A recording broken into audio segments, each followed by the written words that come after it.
Hey everybody, welcome back. I did reviews years ago, I think about 4 or 5 years ago on Police Academy 1, the original, and the sequel, Police Academy 2, the first assignment. And I plan to do reviews on the rest of them, except for 7. I never saw 7, which I heard that really was pretty terrible, even though he brought everybody back. I didn't hear any hype about that. But again, I wanted to do review. I'll just do a quick review on 3 through 6. So yeah, the first three are pretty. 3 was back in training. I thought the first 3 were pretty funny, and 4 was my least favorite out of all of them. And I wonder if Steve Guttenberg, main character who played Mahoney, I wonder if he kind of knew that it seemed like yeah, even 5 and 6 were decent. They're all right, but first 3 were most funny. The last 3 weren't as funny. I thought 4 was my least favorite out of all of them. He had some funny parts. David Spade, that was actually his first movie. He played like a teenage skateboarder punk in it, and that was the early days of Sharon Stone. Sharon Stone was in that movie. She actually was Mahoney's girlfriend, Steve Guttenberg's girlfriend in that movie.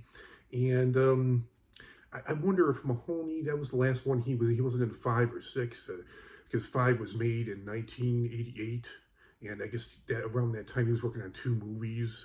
I don't know if it was, I don't know if he realized that the series had kind of taken its course, not as funny anymore if they ran out of ideas, but he was in working on 3 Men and a Baby, and then he was also working on the sequel to Cocoon. I never saw those movies, but he was in Cocoon, and then which was made like 85, and then 88 was Cocoon: The Return. But yeah, although I did another review talking about how I just like grew up on those movies. My dad got me started. I think that was like, I think Police Academy was the first movie I ever, definitely the first cops and robbers movie I ever saw. But I think that was the first movie I ever saw ever when I was, yeah, it came out when I was 5. I think I might have seen it a year or 2 later when I was 6 or 7 years old, and I actually well, they make it look easy, make it fun to be they look fun to be a cop in the movies. You know, most cops, you work in a good neighborhood, unless you're in a bad area. Most cops never take their gun out of the holster. But yeah, I thought it would be a fun job that was like my dream to be a cop when I was 7 or 8 years old. But that definitely wouldn't be good for me psychologically. A lot of psychological stress I wouldn't be able to handle. And I actually thought about, after I got out of food service briefly, I thought about doing that, mainly just because of the money.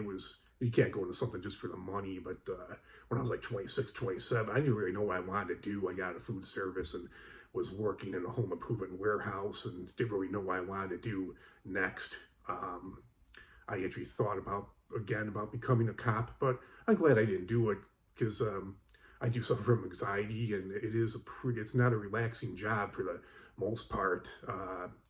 It's, from what I understand, it's actually kind of scary, because they have to make some, especially in a life and death situation, they have to make some split-second decisions, and it's kind of hard for me. I have trouble making split-second decisions, especially, you know, in like a gun violence situation.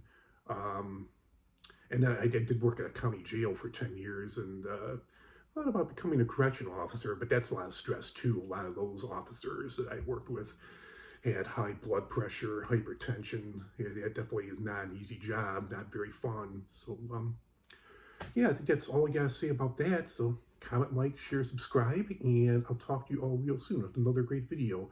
Have a great rest of your week, everybody, and talk to you all real soon. Bye.